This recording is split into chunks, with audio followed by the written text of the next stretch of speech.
Welcome to all. എല്ലാവർക്കും secret P S സിയിലേക്ക് സ്വാഗതം. നമ്മൾ ഇന്ന് നോക്കാൻ പോകുന്നത് 9ാം ക്ലാസ്സിലെ കെമിസ്ട്രി ചാപ്റ്ററാണ്. നമ്മൾ ഓൾറെഡി ആദ്യത്തെ 2 ചാപ്റ്റർ എടുത്ത് കഴിഞ്ഞിട്ടുണ്ട്. അതുപോലെ തന്നെ നമ്മുടെ ചാനലിലെ പുതിയ SCERT ക്ലാസ്സുകളും പ്രീവിയസ് ക്വസ്റ്റ്യൻ ആൻസേഴ്സ് ആവർത്തിക്കുന്ന ചോദ്യങ്ങൾ SCERT ബേസ്ഡ് ചോദ്യങ്ങളൊക്കെ ചെയ്യുന്നുണ്ട്. നമ്മുടെ ക്ലാസ്സുകൾ ഇഷ്ടമാണെന്നുണ്ടെങ്കിൽ സപ്പോർട്ട് ചെയ്യാം കേട്ടോ. അപ്പോൾ നമുക്ക് ഇന്നത്തെ ക്ലാസ്സിലേക്ക് പോകാം. ഇന്നത്തെ ചാപ്റ്ററിൻ്റെ പേരെന്താണ് പറഞ്ഞത്? രാസബന്ധനം. 3ാമത്തെ ചാപ്റ്റർ ഉണ്ട്. 9ാം ക്ലാസ്സിലെ 3ാമത്തെ ചാപ്റ്ററാണ് രാസബന്ധനം. ആദ്യത്തെ 2 ചാപ്റ്ററും പഠിച്ചു വയ്ക്കാട്ടോ നന്നായിട്ട്. എന്നാൽ മാത്രമാണ് 3ാമത്തെ ചാപ്റ്റർ കുറച്ചുകൂടി മനസ്സിലാവുള്ളൂ. കാരണം പീരിയോഡിക് ടേബിൾ മൂലകങ്ങളെ കുറിച്ചിട്ടൊക്കെ ഡീറ്റെയിൽ ആയിട്ട് നമ്മൾ കഴിഞ്ഞ ചാപ്റ്റേഴ്സിൽ പറഞ്ഞിട്ടുണ്ടായിരുന്നു. അപ്പോൾ എന്താണ് ഇവിടെ പറയുന്നത് നമുക്ക് നോക്കാം. നമ്മുടെ ശരീരത്തിലും ചുറ്റുപാടുമുള്ള വൈവിധ്യമാർന്ന പദാർത്ഥങ്ങളിലെല്ലാം ആറ്റങ്ങളും തന്മാത്രകളും പരസ്പരം ബന്ധപ്പെട്ടിട്ടിരിക്കുന്നതാണ് അല്ലേ. അപ്പോൾ ആറ്റവും തന്മാത്ര എന്താണെന്നൊക്കെ നമ്മൾ കഴിഞ്ഞ ക്ലാസ്സിൽ പറഞ്ഞിട്ടുണ്ടായിരുന്നു അല്ലേ. പദാർത്ഥത്തിലെ ഘടക കണങ്ങൾ തമ്മിലുള്ള ആകർഷണ ബലമാണ് അവയെ ചേർത്ത് നിർത്തുന്നത്. ആറ്റങ്ങളെയും തന്മാത്രകളെയും പരസ്പരം ചേർത്ത് നിർത്തുന്ന ഇത്തരം ബലങ്ങൾ സംയുക്തങ്ങളുടെ രാസസൂത്രം എഴുതുന്ന രീതിയാണ് നമ്മൾ ഈ ചാപ്റ്ററിലൂടെ പഠിക്കുന്നത്. അപ്പോൾ നമുക്ക് ആദ്യം തന്നെ അറിയേണ്ട കാര്യമാണ് അല്ലേ, ഏതൊക്കെയാണ് മൂലകം, ഏതൊക്കെയാണ് സംയുക്തം എന്ന് പറയുന്നത്. ഇപ്പോൾ പൊട്ടാസ്യം എന്ന് പറയുന്നത് എന്താണ്? പൊട്ടാസ്യം എന്ന് പറയുന്നത് എന്താണ്? മൂലകമാണ് അല്ലേ. പൊട്ടാസ്യം എന്ന് പറയുന്നത് മൂലകമാണ്. ഓക്സിജൻ എന്ന് പറയുന്നത് എന്താണ്? മൂലകമാണ്. ഓക്സിജൻ മൂലകമാണ്. ജലം എന്ന് പറയുമ്പോൾ ജലത്തിൽ എന്തൊക്കെയാണുള്ളത്? H2O ആണല്ലോ പേര് പറയുന്നത്. അപ്പോൾ ഹൈഡ്രജനും ഓക്സിജൻ ആണുള്ളത്. അപ്പോൾ സംയുക്തമാണ് അല്ലേ, സംയുക്തമാണ് ജലം. കറിയുപ്പ് എന്ന് പറയുമ്പോൾ എന്താണ്? സോഡിയം ക്ലോറൈഡ് ആണ് അല്ലേ. NaCl ആണ് അല്ലേ. സോഡിയം ക്ലോറൈഡ് ആണ് ഉപ്പ് എന്ന് പറയുന്നത്. അപ്പോൾ എന്താണത്? സംയുക്തമാണ്. കറിയുപ്പ് എന്ന് പറയുന്നത് എന്താണ്? സംയുക്തമാണ്. കറിയുപ്പ് എന്ന് പറയുന്നത് എന്താണ്? സംയുക്തമാണ്. ഇനി മൂലകങ്ങൾ, നൈട്രജൻ എന്ന് പറയുന്നത് എന്താണ്? മൂലകമാണ്. നൈട്രജൻ എന്ന് പറയുന്നത് മൂലകമാണ്. ഇനി ഹീലിയം എന്ന് പറയുന്നതോ? ഹീലിയം എന്ന് പറയുന്നത് മൂലകമാണ്. ഹൈഡ്രജൻ എന്ന് പറയുന്നത് എന്താണ്? മൂലകമാണ്. ഓക്കെ. ഇനി പഞ്ചസാര എന്ന് പറയുമ്പോൾ പഞ്ചസാരയുടെ ഫുൾ ഫോം എന്താണ്?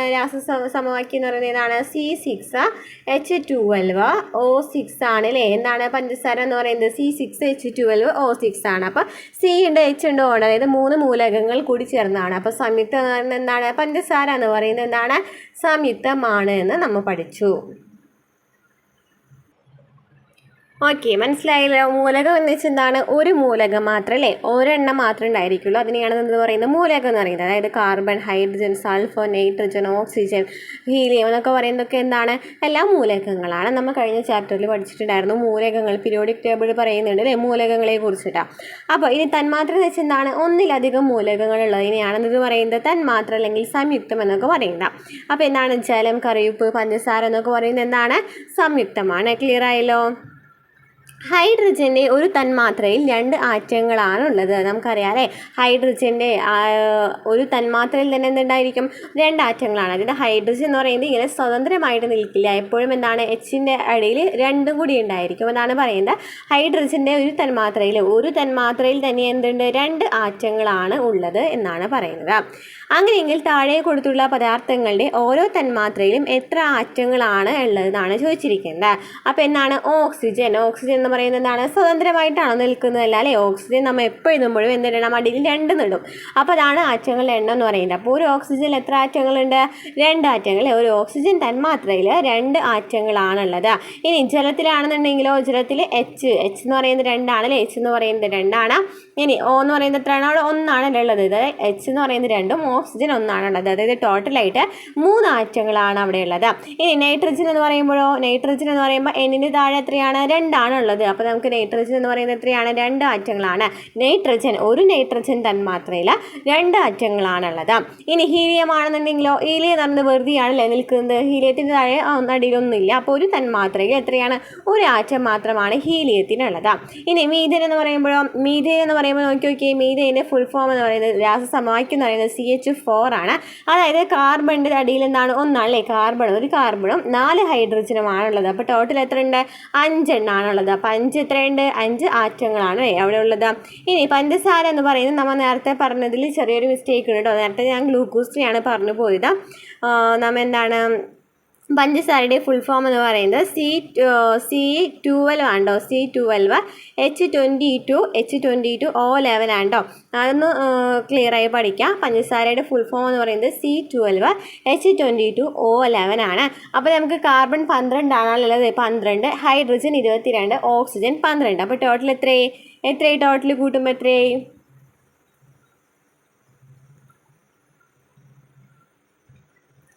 45 അല്ലേ, 45 എന്തുണ്ടായിരിക്കും, ആറ്റങ്ങൾ ഉണ്ടായിരിക്കാം. അപ്പോൾ എങ്ങനെയാണ് ആറ്റങ്ങൾ കാൽക്കുലേറ്റ് ചെയ്തതെന്ന് മനസ്സിലായല്ലോ. അതായത് നമ്മൾ എന്താണോ നൽകിയിട്ടുള്ളത്, ഇപ്പോൾ ഓക്സിജൻ എന്ന് പറയുന്നത് എപ്പോഴും സ്വതന്ത്രമായിട്ടാണ്, അല്ലാതെ നമ്മൾ 2 എന്ന് പറയുന്ന ഒരു ആറ്റമായിട്ടാണ് നിൽക്കുന്നത്. അപ്പോൾ അങ്ങനെയാണ് ഒരു ഓക്സിജൻ തന്മാത്രയിൽ 2 ആറ്റങ്ങൾ ഉണ്ടെന്നാണ് നമ്മൾ പറയുക പൊതുവേ. അപ്പോൾ ഓക്സിജൻ എന്ന് പറയുന്നത് 2 ആറ്റങ്ങളാണ്. ഇനി ജലമാണെങ്കിൽ H2 ആണ്. ഹൈഡ്രജനോട് ഓക്സിജൻ ഉണ്ട്, H2 ആണ് ഉള്ളത്. ഓക്സിജൻ എന്ന് പറയുന്നത് 1 ഉള്ളത്. അത് കാരണം നമുക്ക് 2 + 1 3 കിട്ടി. നൈട്രജൻ എന്ന് പറയുന്നത് എത്രയാണ്, നമ്മൾ നൈട്രജൻ എന്ന് പറയുന്നത് 2 ആണ് അല്ലേ, നൈട്രജൻ എന്ന് പറയുന്നത് 2 ആണ്. ഹീലിയം എന്ന് വെച്ചാൽ എന്താണ്, ഹീലിയത്തിന് താഴെ 1 ആണ്, അപ്പോൾ ഹീലിയം 1 ആണ്. മീഥേൻ എന്ന് വെച്ചാൽ എന്താണ്, CH4 ആണ്, അതായത് C എന്ന് പറയുന്നത് 1 ഹൈഡ്രജൻ 4 ആണ്, അപ്പോൾ 1 4 5 ആണ്.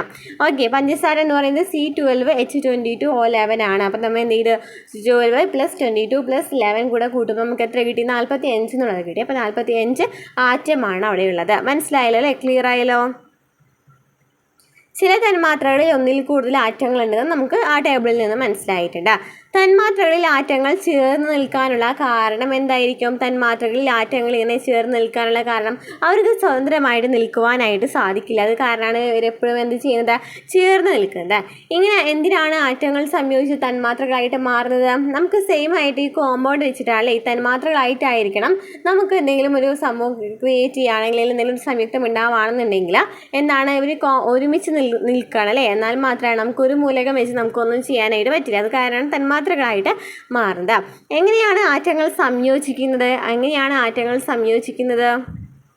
ഇനി എല്ലാ ആറ്റങ്ങളും സംയോജിക്കുന്ന ഒരേ രീതിയിലാണോ, എല്ലാ ആറ്റങ്ങളും മറ്റു ആറ്റങ്ങളുമായിട്ട് സംയോജിക്കാറുണ്ടോ എന്നൊക്കെ കുറച്ച് ക്വസ്റ്റ്യൻസ് നൽകിയിട്ടുണ്ട്. അതിൻ്റെ ആൻസേഴ്സൊക്കെ നമ്മൾ പറഞ്ഞു വരുന്നുണ്ട് കേട്ടോ. നമുക്ക് നോക്കാം.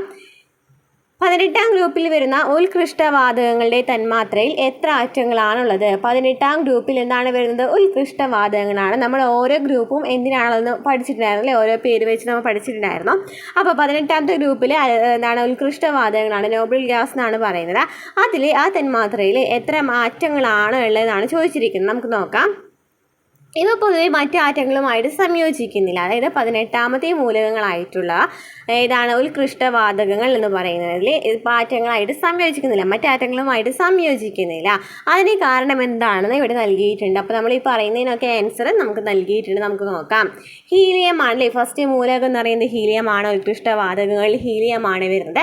ഹീലിയത്തിൻ്റെ ആറ്റോമിക് നമ്പർ എന്ന് പറയുന്നത് 2 ആണ്. ഹീലിയത്തിൻ്റെ ആറ്റോമിക് നമ്പർ 2 ആണല്ലേ, നമ്മൾ ടേബിളിൽ പറഞ്ഞിട്ടുണ്ടായിരുന്നില്ലേ. ഹൈഡ്രജൻ കഴിഞ്ഞ് നെക്സ്റ്റ് അടിയിൽ വരുന്നത് ഹീലിയമാണ്. ഹീലിയത്തിൻ്റെ ഇലക്ട്രോൺ വിന്യാസം എത്ര ആയിരിക്കും, അപ്പോൾ 2 ആയിരിക്കും. നമ്മൾ പറഞ്ഞിട്ടുണ്ടായിരുന്നില്ലേ, 2 എന്ന് പറയുന്നതാണ്. അതായത് നമ്മളെപ്പോഴും എഴുതുക എങ്ങനെയാണ്, നമ്മൾ പറഞ്ഞിട്ടുണ്ടായിരുന്നത് എങ്ങനെയാണ്, 2 8 18 32 എന്നിങ്ങനെയാണല്ലേ എന്നറിയുന്നത്. അതായത് 2 എന്ന് പറയുന്നത് എന്താണ്, K, L ആണ് 8 എന്ന് പറയുന്നത്, 18 എന്ന് പറയുന്നത് M ആണ്, KLMN എന്ന് പറയുന്നത് 32 ആണ്. ഓരോ ശരീരം എത്ര ഇലക്ട്രോൺസ് ആണ് ഉൾക്കൊള്ളുന്നതെന്ന് നമ്മൾ കഴിഞ്ഞ ചാപ്റ്ററിൽ പറഞ്ഞിട്ടായിരുന്നു. അപ്പോൾ K എന്ന് പറയുന്നത് 2 ആണ്, L എന്ന് പറയുന്നത് 8 ആണ്, M എന്ന് പറയുന്നത് 18 ആണ്, N എന്ന് പറയുന്നത് എത്രയാണ്, 32 ആണെന്ന് നമ്മൾ പറഞ്ഞു. അപ്പോൾ ഹീലിയം എന്ന് പറയുന്ന ആറ്റോമിക് നമ്പർ 2 ആണ്. എങ്ങനെയാണെന്നുണ്ടെങ്കിൽ ഇലക്ട്രോൺ വിന്യാസം എന്തായിരിക്കും, 2 ആയിരിക്കും. ഇനി നിയോൺ ആണെങ്കിലോ, നിയോണിൻ്റെ ആറ്റോമിക് നമ്പർ 10 ആണ്. അപ്പോൾ നമ്മൾ എങ്ങനെയാണ് ഇലക്ട്രോൺ വിന്യാസം എഴുതുന്നത്, എങ്ങനെയാണ് നമ്മൾ പറഞ്ഞില്ലേ, 2 8 18 32 എന്ന് പറയുന്ന ഫോമിലാണ് പോകുന്നത്. അപ്പോൾ നമ്മൾ 2 8 എന്ന് പറയുമ്പോൾ 2 + 8 എത്രയാണ്, 10 ആണ്. അപ്പോൾ നമ്മൾ കറക്റ്റ് ചെയ്ത്. നെക്സ്റ്റ് ആർഗൻ്റെ എത്രയാണ്, 18 ആണ്. 18 ആണ് ആറ്റോമിക് നമ്പർ. 18 എന്ന് പറയുമ്പോൾ നമ്മൾ എങ്ങനെ എഴുതി, 2 നമ്മൾ എഴുതി. അത് കഴിഞ്ഞിട്ട് നെക്സ്റ്റ് നമ്മൾ പറഞ്ഞു രണ്ടാമത്തെ ഷെല്ലിൽ 8 ഇലക്ട്രോണാണ് ഉൾക്കൊള്ളുന്നത്. അപ്പോൾ 2 8 എന്ന് എഴുതി. മൂന്നാമത്തെ ഷെല്ലിൽ 18 ഇലക്ട്രോൺസ് ഉൾക്കൊള്ളാം. പക്ഷെ നമുക്കിവിടെ 2 + 8 എന്ന് പറയുന്നത് 10 ആയിട്ടുണ്ട്. നമുക്കിനി 8 കൂടി മതിയില്ലേ. അപ്പോൾ ആ 8 എന്ന് പറയുന്നത് നമ്മൾ എന്ത് ചെയ്ത്, M ഷെല്ലിൽ 8 കൊടുത്തു. അപ്പോൾ 2 8 8 എന്ന് കിട്ടി.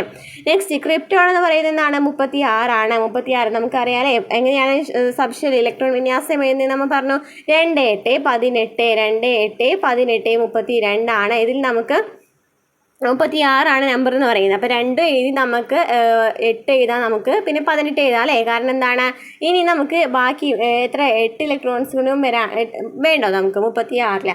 അപ്പോൾ അങ്ങനെയാണെന്നുണ്ടെങ്കിൽ ബാക്കി 8 ഇലക്ട്രോൺസ് വരുന്നത് ഇതിലായിരിക്കാം, N ഷെല്ലിലായിരിക്കാം. അങ്ങനെയാണ് ഇലക്ട്രോൺ വിന്യാസം എഴുതുന്നത്. ഇനി സിനോൺ ആണെങ്കിൽ 54 ആണ് ആറ്റോമിക് നമ്പർ. അപ്പോൾ 2 8 18 18 അങ്ങനെ എഴുതിപ്പോയി. റഡോൺ എന്ന് പറയുന്നത് 86 ആണ്, അതും ഇലക്ട്രോൺ വിന്യാസം അങ്ങനെ എഴുതി. അപ്പോൾ നമുക്ക് ഇതിൽ നോക്കുകയാണെന്നുണ്ടെങ്കിൽ ബാഹ്യതമ ഷെല്ലിൽ എത്ര ഇലക്ട്രോൺ ഇലക്ട്രോൺസ് ആണ് കാണുന്നത്? Helium, neon, argon, krypton, xenon, റെഡോൺ എന്നീ ഉത്കൃഷ്ട വാതകങ്ങളുടെ ലാസ്റ്റ് എത്ര ഇലക്ട്രോൺസ് ആണ് കാണുന്നത്? ഹീലിയം ഒഴിച്ചിട്ട് കേട്ടോ, ഹീലിയം ഒഴിച്ച് ബാക്കിയുള്ളതിൽ എത്ര ഇലക്ട്രോൺസ് ആണ് ബാഹിതമശിലയിൽ കാണുന്നത് നോക്കി നോക്കിയേ.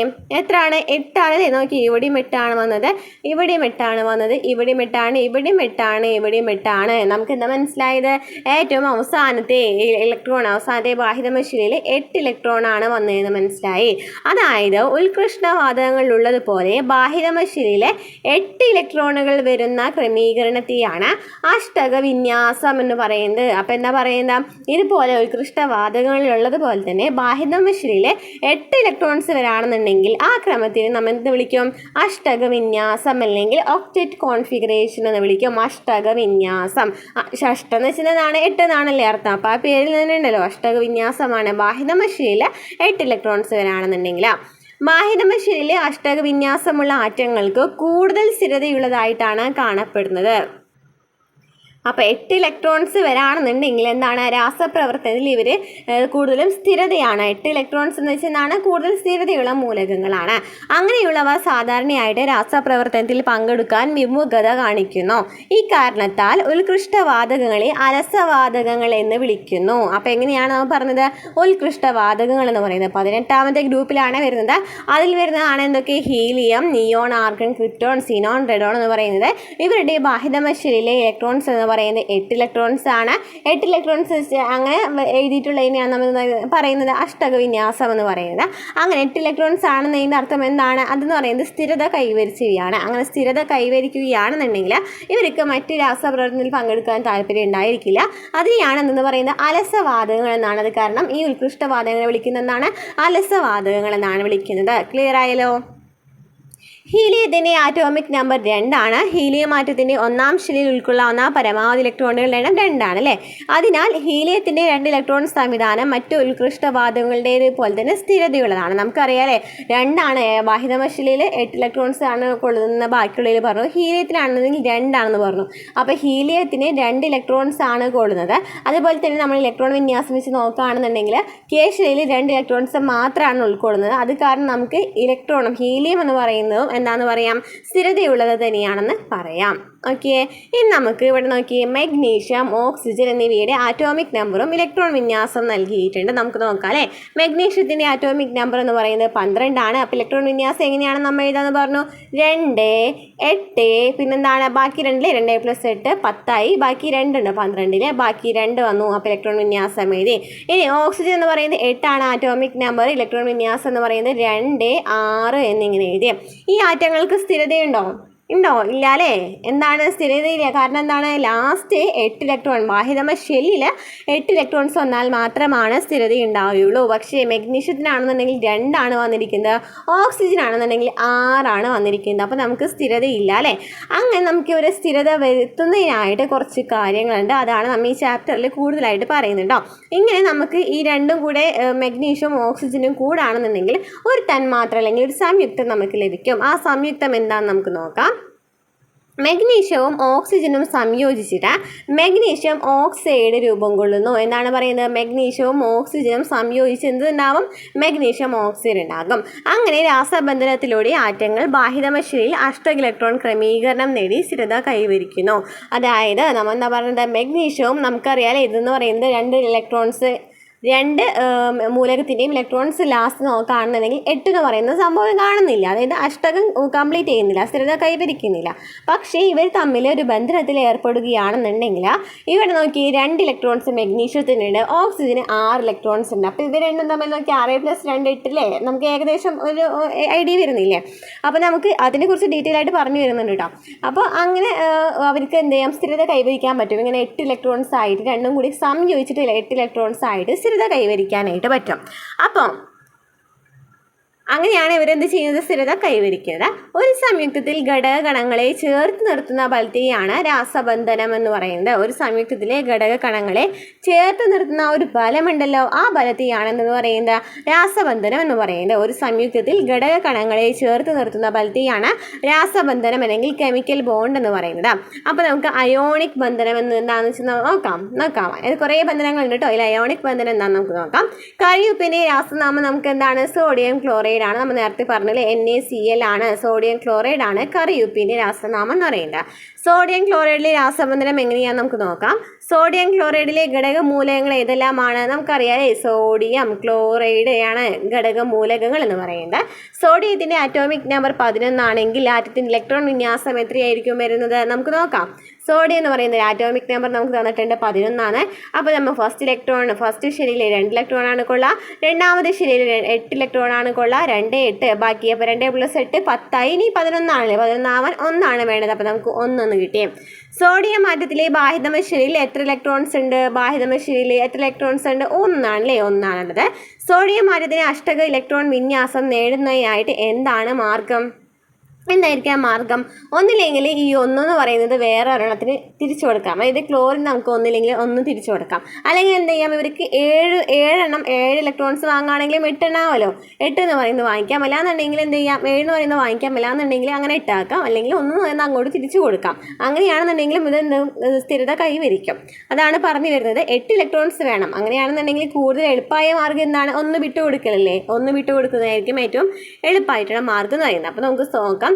സോഡിയം ആറ്റം 1 ഇലക്ട്രോൺ വിട്ടുകൊടുത്തത് സോഡിയം അയണായി മാറുന്നതിന് ചിത്രീകരണം നൽകിയിട്ടുണ്ട്, രാസസമവാക്യം നൽകിയിട്ടുണ്ട്. അപ്പോൾ നമ്മൾ പറഞ്ഞില്ലേ 1 നമുക്ക് 1 അങ്ങോട്ട് തിരിച്ചു കൊടുത്തിട്ട് 8 ആക്കി മാറ്റാം. അതല്ലാന്നുണ്ടെങ്കിൽ നമുക്ക് എന്ത് ചെയ്യാം, 1 എന്ന് പറയുന്നത് 1 എന്നാണ് +7 കൂടെ ചെയ്യുകയാണെന്നുണ്ടെങ്കിൽ 8 കിട്ടും. ഒന്നില്ലെങ്കിൽ 7 ഇലക്ട്രോൺസ് നമുക്ക് അവിടെ നിന്നും ഇങ്ങോട്ട് വാങ്ങിക്കാം. അങ്ങനെയാണെന്നുണ്ടെങ്കിൽ 8 ആവും. പക്ഷേ കൂടുതലായിട്ട് പ്രായോഗികമാകെ ചെറിയ നമ്പർ കൊടുക്കുന്നതാണല്ലോ. അപ്പോൾ 1 എന്ന് പറയുന്നത് അങ്ങനെ കൊടുക്കുകയാണ് അവർ ചെയ്യുന്നത്. അതാണ് നൽകിയിട്ടുള്ളത്. എന്ന് പറയുന്നത് സോഡിയം എന്ന് പറയുന്നത് ചെയ്തു, 1 ഇലക്ട്രോണിനെ വിട്ടുകൊടുത്തു. 1 ഇലക്ട്രോണിനെ വിട്ടുകൊടുക്കുകയാണെന്നുണ്ടെങ്കിൽ നമ്മളവിടെ മൈനസ് ചിഹ്നം എഴുതിയില്ലേ, 1 ഇലക്ട്രോണിനെ വിട്ടുകൊടുത്തു. അപ്പോൾ സോഡിയം പ്ലസ് അയോണായി മാറിയിട്ട് പ്ലസ് എന്ന് പറയുന്നത് വിട്ടുകൊടുക്കുകയാണ് ചെയ്തത്. അപ്പോൾ പ്ലസ് ആയിട്ട് മാറി. ന്യൂക്ലിയസിൻ്റെ ആകർഷണ ബലത്തെ അതിജീവിച്ചാൽ മാത്രമേ സോഡിയം ആറ്റത്തിൽ നിന്ന് ബാഹിതം ഇലക്ട്രോണിനെ നീക്കം ചെയ്യുവാനായിട്ട് സാധിക്കൂ. ആവശ്യമായിട്ടുള്ള ഊർജ്ജത്തെയാണ് അയോണീകരണ ഊർജ്ജം അല്ലെങ്കിൽ അയോണീകരണ എൻതാൽപ്പി എന്ന് പറയുന്നത്. എന്താണ് പറഞ്ഞത്? ന്യൂക്ലിയസിൻ്റെ ആകർഷണ ബലത്തെ അതിജീവിച്ചാൽ മാത്രമേ സോഡിയം ആറ്റത്തിൽ നിന്ന് ബാഹിതമ ഇലക്ട്രോണിനെ നീക്കം ചെയ്യുവാനായിട്ട് സാധിക്കൂ. അതിനാവശ്യമായ ഊർജ്ജത്തെ എന്തെന്ന് പറയുന്നു? അയോണീകരണ ഊർജ്ജം എന്ന് പറയുന്നു. അതായത് എന്താ പറഞ്ഞത്, ന്യൂക്ലിയസിന് ഒരു ആകർഷണ ബലം ഉണ്ടായിരിക്കും. ഈ ആകർഷണ ബലത്തെ അതിജീവിച്ചാൽ മാത്രമാണ് ഇവർക്ക് എന്ത് സംഭവിക്കുള്ളൂ, ഒരു ബാഹിതം ഇലക്ട്രോണിനെ വിട്ടുകൊടുക്കണമെന്നുണ്ടെങ്കിൽ എന്തായാലും അവിടെ ഒരു ഊർജ്ജം വേണം അല്ലേ. നമ്മൾ ഇലക്ട്രോണിനെ വിട്ടുകൊടുക്കുകയാണെന്നെങ്കിലും വാങ്ങിക്കുകയാണെന്നെങ്കിലും അവിടെ എന്ത് വേണം, ചെറിയൊരു ഊർജ്ജം വേണ്ടി വരും. ആ ഊർജ്ജത്തെയാണ് എന്ന് പറയുന്നത് അയോണീകരണ ഊർജ്ജം എന്ന് പറയുന്നത്, അല്ലെങ്കിൽ അയോണീകരണ എൻതാൽപ്പി എന്ന് പറയുന്നത്. അപ്പോൾ നോക്കി ഇവിടെ സോഡിയം നൽകിയിട്ടുണ്ട്. സോഡിയം എന്ന് പറയുന്നത് 2 ഇലക്ട്രോൺ അല്ലേ. ഫസ്റ്റത്തെ ശിലയിൽ 2 ഇലക്ട്രോൺ നൽകിയിട്ടുണ്ട്. രണ്ടാമത്തെ ശിലയിലോ 1 2 3 4 5 6 7 8 ഇലക്ട്രോൺ നൽകിയിട്ടുണ്ട്. ലാസ്റ്റ് ശിലയിൽ 1 ഇലക്ട്രോൺ നൽകിയിട്ടുണ്ട്. അപ്പോൾ എന്താണ് ചെയ്തത് ഇദ്ദേഹം? 1 ഇലക്ട്രോൺ വിട്ടുകൊടുത്തു അല്ലേ. അപ്പോൾ 1 ഇലക്ട്രോണിനെ അദ്ദേഹം വിട്ടുകൊടുക്കുകയാണ്. അങ്ങനെയാണെന്നുണ്ടെങ്കിൽ നോക്കി ലാസ്റ്റത്തെ ശിലയിൽ എത്ര കിട്ടി? 8 എന്ന് പറയുന്ന ഷെല്ലിൽ 8 എന്ന് പറയുന്നത് കിട്ടിയില്ലേ. ലാസ്റ്റ് ഷെല്ലിൽ 8 എന്ന് പറയുന്നത് അതായത് സ്ഥിരത കൈവരിക്കുകയാണ് ചെയ്ത 1 ഇലക്ട്രോൺ വിട്ടുകൊടുത്തിട്ട്. വാതകാവസ്ഥയിലുള്ള ഒറ്റപ്പെട്ട ഒരു ആറ്റത്തിൻ്റെ ബാഹിതമശിലയിലെ ഏറ്റവും ദുർബലമായി ബന്ധിച്ചിരിക്കുന്ന ഇലക്ട്രോണെ സ്വതന്ത്രമാക്കുന്നതിനാവശ്യമായ ഊർജ്ജത്തെയാണ് ആ മൂലകത്തിൻ്റെ അയോണീകരണ ഊർജ്ജം എന്ന് പറയുന്നത്. അപ്പോൾ വാതകാവസ്ഥയിലുള്ള ഒറ്റപ്പെട്ട ഒരാറ്റത്തിൻ്റെ ബാഹിതമശിലയിലെ ഏറ്റവും ദുർബലമായി ബന്ധിപ്പിച്ചിരിക്കുന്നത് നമ്മൾ പറഞ്ഞല്ലേ, 1 ഇലക്ട്രോൺ വെറുതെ ഇരിക്കുകയാണ്. അപ്പോൾ ആ ഇലക്ട്രോൺ അങ്ങനെ സ്വതന്ത്രമാക്കി അതിനാവശ്യമായ ഊർജ്ജത്തെയാണ് അയോണീകരണ ഊർജ്ജം എന്ന് പറയുന്നത്. ക്ലിയർ ആയല്ലോ? സോഡിയത്തെക്കുറിച്ച് പറഞ്ഞാൽ ക്ലിയർ ആയല്ലോ അല്ലേ. ഇനി നമുക്ക് ക്ലോറിൻ ആറ്റത്തിൻ്റെ നോക്കാം. നമുക്ക് നോക്കാം. ആറ്റോമിക് നമ്പർ 17 ആണ് നമ്മൾ പറഞ്ഞിട്ടുണ്ട്. അപ്പോൾ ഇലക്ട്രോൺ വിന്യാസം എന്തായിരിക്കും വരാം? 2 രണ്ടാമത്തെ ഷീലിൽ എത്രയാണ്? 8 അല്ലേ. അപ്പോൾ 2 + 8 10 കിട്ടിയിട്ടുണ്ട്. ബാക്കി 17 ആണ് ആറ്റോമിക് നമ്പർ. ബാക്കി എത്രയുണ്ട്? 7 ഉണ്ട്. അപ്പോൾ 2 8 7 നേടി.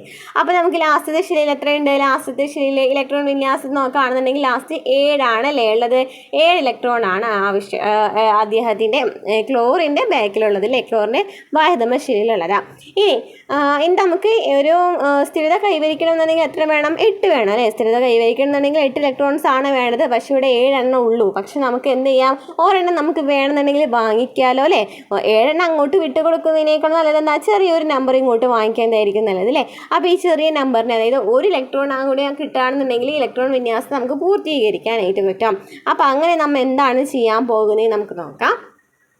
അതായത് നമ്മൾ 2, 8, 7 അല്ലേ രാസസമവാക്യം പറഞ്ഞു, 2, 8, 7 നമ്മൾ പറഞ്ഞു ഒരെണ്ണം ഇങ്ങോട്ട് തിരിച്ച് കിട്ടായിരുന്നുവെങ്കിൽ എന്താ സ്ഥിരത കൈവരിച്ചേനെ എന്ന് പറഞ്ഞു. അങ്ങനെ സ്ഥിരത കൈവരിക്കുകയാണ് ഇവിടെ നൽകിയിരിക്കുന്ന നോക്കി. ക്ലോറിൻ എന്ന് പറയുന്നത് ഒരു ഇലക്ട്രോണിനെ എന്ത് ചെയ്തു, ക്ലോറിൻ എന്ന് പറയുന്ന ഒരു ഇലക്ട്രോണിനെ എന്ത് ചെയ്തു, സ്വീകരിച്ചു അല്ലേ. ഒരു ഇലക്ട്രോണിനെ സ്വീകരിച്ചിട്ട് ക്ലോറിൻ മൈനസ് ആയിട്ട് മാറാണ് ചെയ്തത്. ഒരു ഇലക്ട്രോണിനെ സ്വീകരിച്ചിട്ട് എന്ത് ചെയ്തു, ക്ലോറിൻ മൈനസ് ആവാണ് ചെയ്തത്. ക്ലോറിൻ ഒരു ഇലക്ട്രോണിനെ സ്വീകരിച്ചിട്ട് ഒരു എന്തായി മാറി, ക്ലോറിൻ അയോണായിട്ട് മാറി. ഒരു ആറ്റം ഇലക്ട്രോൺ സ്വീകരിച്ച് നെഗറ്റീവ് അയോണായി മാറുമ്പോൾ ഊർജ്ജം പുറത്തുവിടുന്നുണ്ട്. ഈ ഊർജ്ജ വ്യത്യാസത്തെ ഇലക്ട്രോൺ ആർജിത എൻതാൽപ്പി എന്നാണ് പറയുന്നത്. അതായത് ഒരു ആറ്റം ഇലക്ട്രോൺ സ്വീകരിച്ചില്ലേ, ഒരു ആറ്റം എന്ന് പറയുന്നത് ഒരു ഇലക്ട്രോൺ സ്വീകരിക്കുകയാണ്. ഇവിടെ നമുക്കറിയാൻ ഒരു ഇലക്ട്രോൺ സ്വീകരിച്ചിട്ടുണ്ടായിരുന്നു. അങ്ങനെ നെഗറ്റീവ് അയോണായിട്ട് മാറുമ്പോൾ, അങ്ങനെ നെഗറ്റീവായിട്ട് ഒരെണ്ണം സ്വീകരിക്കുകയാണെന്നുണ്ടെങ്കിൽ അവിടെ എന്തായിട്ട് മാറുന്നത്, നെഗറ്റീവ് അയോണായിട്ടാണ് മാറുന്നത്. നമ്മൾ നേരത്തെ സോഡിയം എന്ന് പറയുന്നത് വിട്ടുകൊടുക്കുകയാണ് ചെയ്തത്. അപ്പോൾ സോഡിയം എന്ന് പറയുന്നത് എന്തായി, പോസിറ്റീവ് അയോണായി അല്ലേ. സോഡിയം എന്ന് പറയുന്നത് പ്ലസ് ആണല്ലോ, Na+ എന്നല്ല എഴുതിയത്. നമ്മൾ വിട്ടു കൊടുക്കുകയാണെന്നുണ്ടെങ്കിൽ അതിനെ നമ്മൾ പോസിറ്റീവ് അയോൺ എന്നാണ് പറയുക, വാങ്ങിക്കുകയാണെന്നുണ്ടെങ്കിൽ അതിനെ നെഗറ്റീവ് അയോൺ എന്നാണ് പറയുക. അപ്പം ഇവിടെ നമ്മൾ എന്താ പറയുന്നത്, നെഗറ്റീവ് അയോണായിട്ട് മാറിയില്ലേ. അങ്ങനെ മാറുന്നതിന് അതിന് വേണ്ടി ഒരു ഊർജ്ജം അവിടെ ഉണ്ടാകുന്നുണ്ട്. ആ ഊർജ്ജ വ്യത്യാസത്തെയാണ് ഇലക്ട്രോൺ ആർജിത എൻതാൽപ്പി എന്ന് വിളിക്കുന്നത്.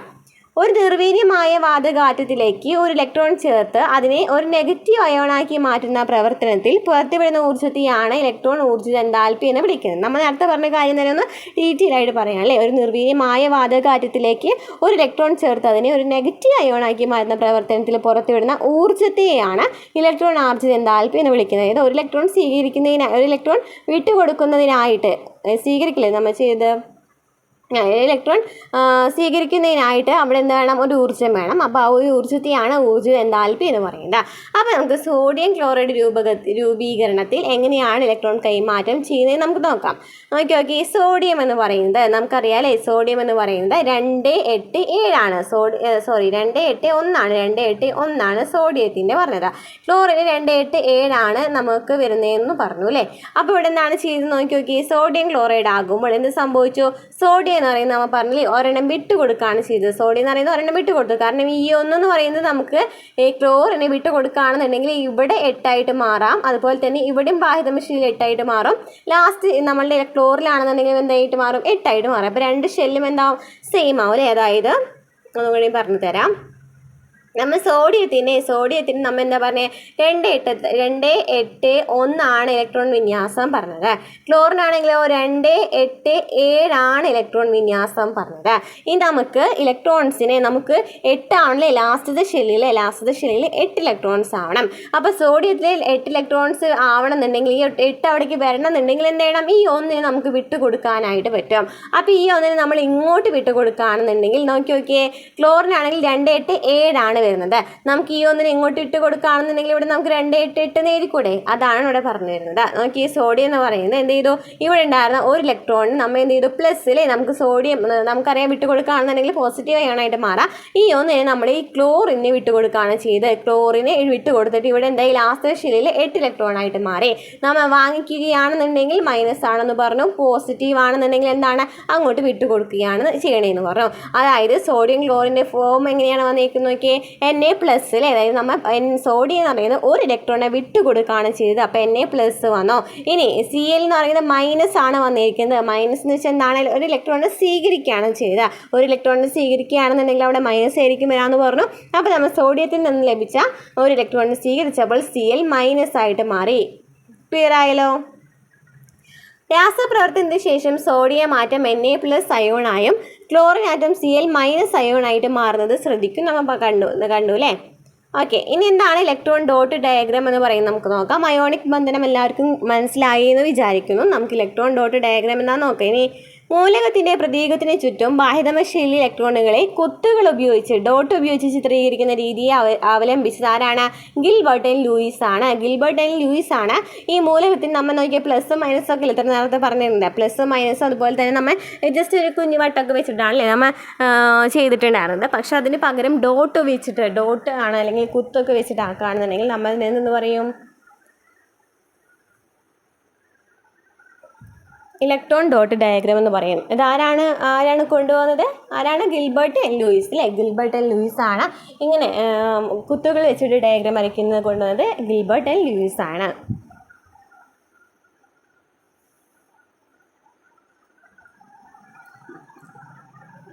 കുത്തുകൾക്ക് പകരം ഗുണനചിഹ്നങ്ങളും ഉപയോഗിക്കാറുണ്ട്. മൂലകത്തിൻ്റെ പ്രതീകത്തിന് ചുറ്റും ബാഹ്യനമശീലിൽ ഇലക്ട്രോണുകളെ മാത്രമാണ് രേഖപ്പെടുത്തുന്നത്. അപ്പോൾ ഇവിടെ എന്താണ് ചെയ്യുന്നത്? ബാഹ്യനമശീലിൽ ഇലക്ട്രോൺസ് മാത്രമാണ് അവിടെ രേഖപ്പെടുത്തുന്നത്. നമ്മൾ നേരത്തെ ഡയഗ്രത്തിൽ പറഞ്ഞ എന്താണ് കറക്റ്റായിട്ട് വട്ടങ്ങളൊക്കെ വരച്ച് അതിലൊരു കുഞ്ഞു വട്ടങ്ങൾ ഇലക്ട്രോൺസിൻ്റെ കുഞ്ഞു വട്ടങ്ങളൊക്കെ ആക്കിയിട്ട് ഭയങ്കര ഡീറ്റെയിൽ ആയിട്ടല്ലേ പറഞ്ഞിട്ടുണ്ട്. പക്ഷേ ഡോട്ട് ആക്കുമ്പോൾ കുറച്ചും കൂടി അത് ചുരുങ്ങും അല്ലേ. അതായത് നമ്മൾ ഡോട്ട് ഇടുമ്പോൾ ബാഹ്യനമശീലിൽ ലാസ്റ്റ് ഇലക്ട്രോൺ അല്ലേ അത് മാത്രമാണ് അവിടെ ചെയ്യുന്നുള്ളൂ. അപ്പോൾ നമുക്ക് നോക്കാം. സോഡിയത്തിൻ്റെ ഇലക്ട്രോൺ വിന്യാസം 281 പറഞ്ഞു. ക്ലോറിൻ ഇലക്ട്രോൺ വിന്യാസം എത്രയാണ്? 287 ആണെന്ന് നമുക്കറിയാം. നമ്മൾ നോക്കിയതാണ് നേരത്തെ. സോഡിയം ആറ്റത്തിൻ്റെ ഇലക്ട്രോൺ ഡയഗ്രാം നോക്കിയേ. സോഡിയം എന്ന് പറയുന്നത് 281 ആണ്. അപ്പോൾ ബാഹ്യനമശീലിൽ എന്താണ്? ഒരു ഇലക്ട്രോൺസ് ആണുള്ളത്. അത് ജസ്റ്റ് എന്ത് ചെയ്തു? സോഡിയം എഴുതിയിട്ട് ഒരു കുത്ത് അങ്ങോട്ട് മുകളിലിട്ടു. അതോടുകൂടി പണി കഴിഞ്ഞു. ക്ലോറിൻ ആറ്റത്തിൻ്റെ ഇലക്ട്രോൺ ഡോട്ട് ഡയഗ്രാം എന്തായിരിക്കും? അപ്പോൾ 287 ആണല്ലോ. അപ്പോൾ നമുക്ക് CL എഴുതിയിട്ട് നമ്മൾ എന്ത് ചെയ്തു? CL എഴുതിയിട്ട് നമ്മൾ ഇലക്ട്രോൺസ് ലാസ്റ്റ് വരുന്നത് എത്രയാണ്? 7 ആണല്ലേ. അപ്പോൾ 7 കുത്തിട്ടു. 1 2 3 4 5 6 7 കുത്തിട്ടോ. അതാണ് ഇലക്ട്രോൺ ഡോട്ട് ഡയഗ്രാം എന്ന് പറയുന്നത്. ഇനി സോഡിയം ക്ലോറൈഡ് രൂപീകരണത്തിൻ്റെ ഇലക്ട്രോൺ ഡോട്ട് ഡയഗ്രാം നോക്കാൻ പറഞ്ഞിട്ടുണ്ട്. നമുക്ക് നോക്കാം. സോഡിയം എന്ന് പറയുന്നത് നമ്മെന്ന് പറഞ്ഞു ലാസ്റ്റ് 1 ആണെന്ന് പറഞ്ഞു. ഓക്കെ. സെയിൽ എന്ന് പറയുന്നത് ലാസ്റ്റ് 7 ആണ് വരുന്നതെന്ന് പറഞ്ഞു. എന്നിട്ട് എന്ത് ചെയ്തു? സോഡിയം എന്ന് പറയുന്നത് ഒരു അയൺസിനെ വിട്ട് കൊടുക്കാം അല്ലേ ചെയ്ത്. ഒരു അയണിനെ വിട്ട് കൊടുത്തു. സോഡിയം അങ്ങനെ പ്ലസ് ആയിട്ട് മാറി. ക്ലോറിൻ എന്ന് പറയുന്നത് ഒരു അയണിനെ സ്വീകരിക്കുകയാണ് ചെയ്തത്. അപ്പോൾ ലാസ്റ്റ് എന്ത് ചെയ്ത്? 8 കുത്തിട്ടിട്ട് മൈനസ് എഴുതി. 8 കുത്തിട്ടിട്ട് മൈനസ് എഴുതി. ഓക്കെ. സോഡിയം ക്ലോറൈഡ് രൂപീകരണത്തിൻ്റെ ഇലക്ട്രോൺ ഡോട്ട് ഡയഗ്രവും സോഡിയം ക്ലോറൈഡ് രൂപീകരണത്തിൻ്റെ ഷെല്ലുകളിലെ ഇലക്ട്രോൺ ക്രമീകരണത്തിലുള്ള ചിത്രവും പരിശോധിച്ചിട്ട് നമ്മൾ ആൻസർ ചെയ്താൻ പറഞ്ഞിട്ടുണ്ട്. അതിന് മുമ്പ് നമുക്കിവിടെ ഒരു കാര്യം വായിച്ച് നോക്കാം. Gilbert Newton Lewis. നമ്മൾ നേരത്തെ പറഞ്ഞില്ലേ ഏത് കൊണ്ടുവന്നത്? ഡോട്ട് സിദ്ധാന്തം കൊണ്ടുവന്നത് ആരാണ്? ഗിൽബർട്ട് ന്യൂട്ടൺ ലൂയിസ് ആണ്. കാലിഫോർണിയ യൂണിവേഴ്സിറ്റിയിലെ ഡീനായി ഇരുന്ന ഗിൽബർട്ട് ന്യൂട്ടൺ ലൂയിസ് ഒരു ഭൗതിക ശാസ്ത്രജ്ഞനായിരുന്നു. ഇലക്ട്രോൺ ജോഡി സഹസംയോജക ബന്ധനം എന്നീ ആശയങ്ങൾ മുന്നോട്ട് വെച്ചത് അദ്ദേഹമായിരുന്നു. ആറ്റങ്ങളുടെയും തന്മാത്രകളുടെയും ഇലക്ട്രോൺ ഡോട്ട് ഘടന അദ്ദേഹത്തിൻ്റെ സംഭാവനയായിരുന്നു. താപഗതികം, പ്രകാശരാസ പ്രവർത്തനങ്ങൾ, ഐസോട്ടോപ്പുകളെ വേർതിരിക്കൽ എന്നീ മേഖലകളിലും നിരവധി സംഭാവനകൾ നൽകിയിട്ടുണ്ട്. ആപേക്ഷികത, ക്വാണ്ടം ഭൗതികത എന്നിവ പ്രധാന ഗവേഷണ മേഖലകളായിരുന്നു. ആസിഡുകളുടെയും ബേസുകളെയും കുറിച്ചുള്ള നിർവചനവും അദ്ദേഹം നൽകുകയുണ്ടായി. വികിരണോർജ്ജത്തിൽ ഏറ്റവും ചെറിയ കണികയ്ക്ക് ഫോട്ടോൺ എന്ന പേര് നൽകിയത് ലൂയിസ് ആണ്. അത് പഠിച്ചിരിക്കുക കേട്ടോ. വികിരണോർജ്ജത്തിൻ്റെ ഏറ്റവും ചെറിയ കണിക ഏതാണ്? ഫോട്ടോൺ ആണ്. ഈ ഫോട്ടോൺ എന്ന് പറയുന്ന പേര് നൽകിയതുമാരാണ് 281 ആയിരുന്നു. 281 ആയിരുന്നു. രാസപ്രവർത്തനത്തിന് ശേഷം അതെന്തായിട്ട് മാറി? 28 മാറി അല്ലേ. ഇനി ഇലക്ട്രോണുകളുടെ എണ്ണം എന്ന് പറയുന്നത് എത്രയായിരുന്നു? ഇലക്ട്രോണുകളുടെ എണ്ണം എന്ന് പറയുന്നത് എത്രയായിരുന്നു? ഇലക്ട്രോണുകളുടെ എണ്ണം 11 ആയിരുന്നു അല്ലേ. ഇലക്ട്രോണുകളുടെ ടോട്ടൽ എണ്ണം 11 ആണ്. രാസപ്രവർത്തനത്തിന് ശേഷം എന്തായി മാറി? 10 മാറി. 2 + 8 10, 2 + 8 11. ഓക്കെ. പ്രോട്ടോണുകളുടെ എണ്ണം രാസപ്രവർത്തനത്തിന് മുമ്പ് എത്രയാണ്? പ്രോട്ടോണുകളുടെ എണ്ണം എന്ന് പറയുന്നത് 11 തന്നെയാണ് അല്ലേ. രാസപ്രവർത്തനത്തിന് ശേഷം പ്രോട്ടോണുകളുടെ എണ്ണം എന്ന് പറയുന്നത് എത്രയായി മാറി? രാസപ്രവർത്തനത്തിന് ശേഷം പ്രോട്ടോണുകളുടെ എണ്ണം 11 തന്നെയായി മാറിയില്ലേ. അവസാന നമ്പറിലേക്ക് തന്നെ എത്തിയില്ലേ. 1 അങ്ങോട്ട് വിട്ടു കൊടുത്തിട്ട്. ഓക്കെ. ചാർജ്. രാസപ്രവർത്തനത്തിന് മുമ്പ് ചാർജ് ഉണ്ടായിരുന്നോ? 0 ആയിരുന്നു അല്ലേ. ചാർജ് എന്ന് പറയുന്നത് രാസപ്രവർത്തനത്തിന് ശേഷം എന്തായി? പോസിറ്റീവ് ചാർജ് ആയിട്ട് മാറി. ഓക്കെ. നമുക്ക് ക്ലോറിനെ നോക്കാം. ക്ലോറിൻ്റെ രാസപ്രവർത്തനത്തിന് മുമ്പ് ഇലക്ട്രോണിൻ്റെ വിന്യാസം എന്ന് പറയുന്നത് എത്രയായിരുന്നു? 2 8 7 ആയിരുന്നു. രാസപ്രവർത്തനത്തിന് ശേഷം 2 8 8 ആയിട്ട് മാറി. ഇനി ടോട്ടൽ ഇലക്ട്രോൺസ് എത്രയായിരുന്നു? ഫുൾ ഇലക്ട്രോൺസ് കാണുന്നുണ്ടെങ്കിൽ എത്രയാണ്? 2 8 10 17 ആയിട്ട് മാറി. രാസപ്രവർത്തനത്തിന് ശേഷം 18 ആയിട്ട് മാറി അല്ലേ. അതുപോലെ തന്നെ പ്രോട്ടോണുകളുടെ എണ്ണം എത്രയാണ്? രാസപ്രവർത്തനത്തിന് മുമ്പാണെങ്കിലും ശേഷമാണെന്നുണ്ടെങ്കിലും 17 തന്നെയായിരുന്നു അല്ലേ.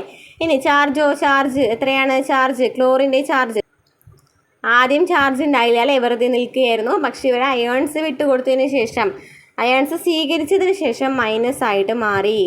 ഓക്കെ ആണല്ലോ. ടേബിൾ മനസ്സിലായല്ലോ. ഇനി സോഡിയം ക്ലോറൈഡ് രൂപീകരണത്തിൽ സംഭവിക്കുന്ന ഇലക്ട്രോൺ കൈമാറ്റം സമവാക്യമായി നൽകിയിരിക്കുന്നത് ശ്രദ്ധിക്കുക. നമ്മൾ നേരത്തെ പറഞ്ഞ കാര്യമല്ലേ. സോഡിയം എന്ന് പറയുന്നത് ഒരു അയണിനെ വിട്ടുകൊടുത്തു, ഒരു ഇലക്ട്രോണിനെ വിട്ടുകൊടുത്തിട്ട് പോസിറ്റീവ് അയോണായിട്ട് മാറി. ക്ലോറിൻ ആണെന്നുണ്ടെങ്കിൽ ഒരു ഇലക്ട്രോണിനെ സ്വീകരിച്ച് ക്ലോറിൻ ക്ലോറിൻ നെഗറ്റീവ് അയോണായിട്ട് മാറി. സോഡിയം ക്ലോറൈഡ് രൂപീകരണത്തിൽ സോഡിയം ഇലക്ട്രോണിനെ വിട്ടുകൊടുത്ത് സോഡിയം അയോണായിട്ട് മാറുന്നു. നമ്മൾ നേരത്തെ പറഞ്ഞ കാര്യം തന്നെ, ഇപ്പം തന്നെ പറഞ്ഞ കാര്യം തന്നെ വീണ്ടും പറയുകയാണ്. ക്ലോറിൻ ഒരു ഇലക്ട്രോണിനെ സ്വീകരിച്ച് ക്ലോറൈഡ് അയോണായിട്ട് മാറുന്നു, നെഗറ്റീവ് അയോണായിട്ട് മാറുന്നു.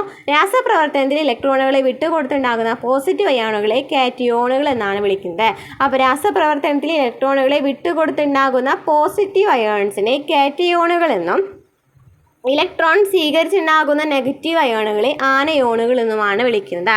എന്താണ് നമ്മൾ പറഞ്ഞത്? രാസപ്രവർത്തനത്തിൽ ഇലക്ട്രോണുകളെ വിട്ടുകൊടുത്തുണ്ടാകുന്ന പോസിറ്റീവ് അയോണുകളെ കാറ്റയോണുകൾ എന്നും ഇലക്ട്രോൺ സ്വീകരിച്ചുണ്ടാകുന്ന നെഗറ്റീവ് അയോണുകൾ എന്നും വിളിക്കുന്നു, ആനയോണുകൾ എന്നും വിളിക്കുന്നു. സോഡിയം ക്ലോറൈഡിൽ സോഡിയം അയോണിനെയും ക്ലോറൈഡ് അയോണിനെയും ചേർത്ത് നിർത്തുന്നത് അയോണിക് ബന്ധനമാണ്. സോഡിയം ക്ലോറൈഡിൽ സോഡിയം അയോണിനെയും അതുപോലെ തന്നെ ക്ലോറൈഡ് അയോണിനെയും ചേർത്ത് നിർത്തുന്നത് എന്താണ്? അയോണിക ബന്ധനമാണ്. സോഡിയം ക്ലോറൈഡിൽ സോഡിയം അയോണിനെയും ക്ലോറൈഡ് അയോണിനെയും ചേർത്ത് നിർത്തുന്നത് അയോണിക ബന്ധനമാണ്. വിപരീത ചാർജുകളുള്ള അയോണുകൾ തമ്മിലുള്ള വൈദ്യുതാകർഷണമാണ് അയോണിക സംയുക്തത്തിൽ അയോണുകളെ ചേർത്ത് നിർത്തുന്നത്. വിപരീത ചാർജുകളുള്ള അയോണുകൾ തമ്മിലുള്ള വൈദ്യുതാകർഷണമാണ്. വിപരീത ചാർജുകളുള്ള അയോണുകൾ തമ്മിലുള്ള വൈദ്യുതാകർഷണമാണ് അയോണിക സംയുക്തത്തിൽ അയോണുകളെ ചേർത്ത് നിർത്തുന്നത്. നമ്മൾ നേരത്തെ ക്വസ്റ്റ്യൻ ചോദിച്ചിട്ടുണ്ടായിരുന്നു അല്ലേ, എങ്ങനെയാണ് അയോണുകളെ ചേർത്ത് നിർത്തുന്നത് എന്നുള്ളത്. അതിന് ആൻസറാണ് അവിടെ പറയുന്നത്. വിപരീത ചാർജുകളുള്ള അയോണുകൾ തമ്മിലുള്ള ഒരു ആകർഷണം, അല്ലെ വിപരീതമാണെന്നുണ്ടെങ്കിൽ അവിടെ ഒരു ആകർഷണം ഉണ്ടായിരിക്കും. ആ വൈദ്യുത ആകർഷണമാണ് ഇവർ തമ്മിൽ അങ്ങോട്ടും ഇങ്ങോട്ടും ചേർത്ത് നിർത്തുന്നത്. അപ്പോൾ അയോണിക സംയുക്തങ്ങളിൽ വിപരീത ചാർജുള്ള ഘടക അയോണുകളെ ചേർത്ത് നിർത്തുന്ന വൈദ്യുത ആകർഷണ ബലത്തെയാണ് അയോണിക് ബന്ധനം എന്ന് പറയുന്നത്. നമ്മൾ നേരത്തെ പറഞ്ഞില്ലേ, സോഡിയം പ്ലസ് ആയി ക്ലോറിൻ മൈനസ് ആയി, ഇത് രണ്ടും വിപരീത ചാർജാണ്. അപ്പോൾ രണ്ടും തമ്മിൽ ചേർത്ത് നിർത്താൻ കാരണം എന്താണ്? ഇത് രണ്ടും വിപരീത ചാർജുകളായ കാരണമാണ്. അങ്ങനെ ഉണ്ടാകുന്ന ഒരു വൈദ്യുത ആകർഷണ ബലത്തെയാണ് അയോണിക് ബന്ധനം എന്ന് പറയുന്നത്. അയോണിക് ബന്ധനത്തിന്റെ മറ്റൊരു പേരെന്താണ്? ഇലക്ട്രോ വാലന്റ് ബന്ധനം എന്നാണ്. അയോണിക് ബന്ധനത്തിന്റെ മറ്റൊരു പേരെന്താണ്? ഇലക്ട്രോ വാലന്റ് ബന്ധനം എന്നാണ്. അയോണിക് ബന്ധനത്തിന്റെ മറ്റൊരു പേര് ഇലക്ട്രോ വാലന്റ് ബന്ധനമാണ്. ഓക്കെ ആണല്ലോ, ക്ലിയർ ആയല്ലോ അല്ലേ? ഇനി മാഗ്നീഷ്യം റിബൺ വായുവിൽ കത്തുന്നത് നിങ്ങൾ കണ്ടിരിക്കും. അപ്പോൾ അവിടെ എന്താണ് സഹായിക്കുന്നതെന്നാണ് ചോദിച്ചിരിക്കുന്നത്. മാഗ്നീഷ്യം റിബൺ വായുവിൽ കത്തും. എന്താണ് മാഗ്നീഷ്യം റിബൺ എന്ന് പറയുന്നത്? മാഗ്നീഷ്യം റിബൺ എന്ന് പറയുന്നത് എന്താണ്? വായുവിൽ കത്തും. അപ്പോൾ നമുക്ക് ഉണ്ടാകുന്ന സംയുക്തം എന്താണെന്ന് ചോദിച്ചിട്ടുണ്ട്. നോക്കിയേ, ഒരു രാസസമവാക്യം നൽകിയിട്ടുണ്ടെങ്കിൽ ആ രാസപ്രവർത്തനത്തിൻ്റെ, അതായത് 2 mg മെഗ്നീഷ്യം എന്ന് പറയുന്നത് ഓക്സിജനിൽ കത്താണ്. അപ്പോൾ എന്തുണ്ടായി? മാഗ്നീഷ്യം ഓക്സൈഡ് ഉണ്ടായി അല്ലേ? മാഗ്നീഷ്യം ഓക്സൈഡ് ഉണ്ടായി. അപ്പോൾ ഇവിടെ എങ്ങനെയാണ് നമുക്ക് അയോണിക് ബന്ധനം നോക്കാം.